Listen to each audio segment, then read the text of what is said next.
Hey everybody, welcome to The Warp. I'm Jack Rita, and I've been going through the Cosmic Encounter catalog of aliens for many weeks now, deciding for myself what is the best Cosmic Encounter alien that starts with a particular letter. And we have reached the end of the alphabet. We are on letter Z, and there are a couple of options. For a long time there was only one, Classic Zombie, but the Cosmic Odyssey expansion has added two more Z aliens.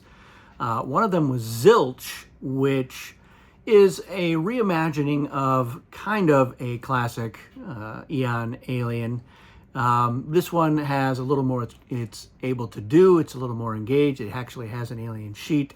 It participates in the game very much like the other aliens, and I was close to picking it. I like Zilch a lot. But the alien I settled on was the other one, which is the alternate timeline zombie. This is a really good alien. It's a much better version of zombie.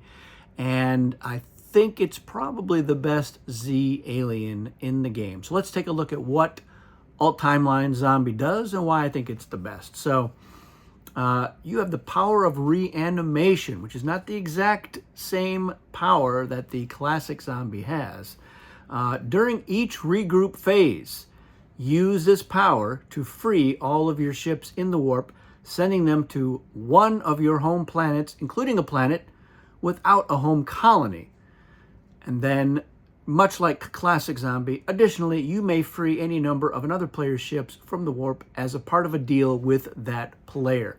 So this is a zombie that's a little bit more like a zombie, and then it returns from the grave, as it were. So it does, those ships die, or whatever. They go to the warp, which means that you can get compensation as zombie now. There's no question there, because they're going to the warp like normal ships.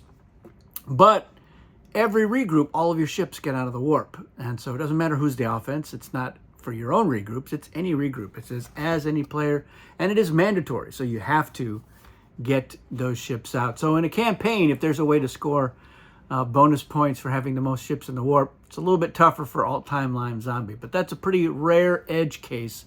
Most of the time, it's going to be good that you get your ships out. So if you're getting rewards, you don't really ever have to worry about ships as rewards. You can get cards, especially if the reward deck is in play. And if you're getting your ships out of the warp every encounter, you can always commit 4 ships. Again, there's cases where maybe, as loser, you don't want, against loser. But most of the time, 99.9% of the time, yeah, you're going to want to get the higher total.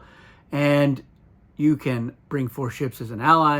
If you're coming as a defensive ally, there's no risk for you.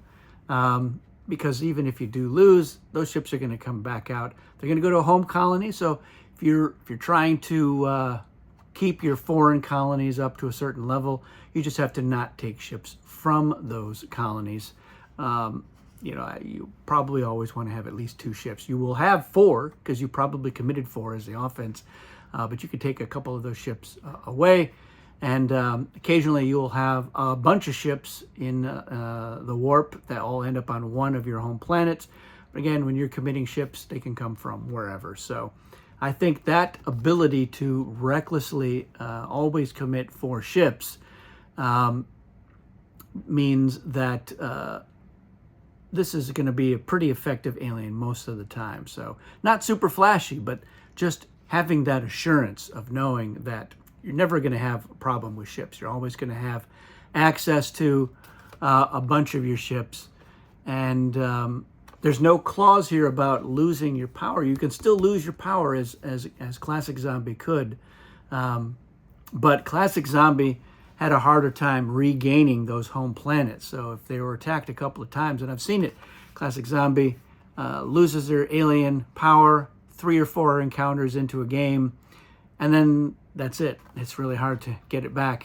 So, yeah, it didn't really help them out. But this version doesn't really have that problem. If they've lost a home planet, on the next encounter, they can immediately regain it with the ships in the warp. So, it is pretty effective. So, those are my thoughts. Let me know if you agree. Let me know if for some reason you think Classic Zombie is better than Alt Timeline Zombie.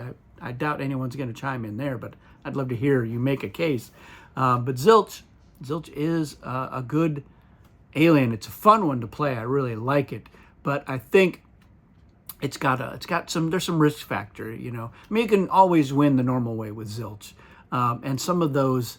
It's an essence alien. Some of those essence cards can help you a little bit, but they're mostly designed to help the player that you secretly picked to win, that you're hoping will win. But that whole exercise of trying to make that happen, being covert about it as long as you can so that nobody is sure who you've picked, that's part of the fun. So it is a fun play, fun alien to play. So those are my thoughts. That's it for this video, everyone. Thanks for watching, and thanks for watching this series. If you've watched all of them, you may need help, but you're not going to get it here. Thanks for watching. We'll see you again soon.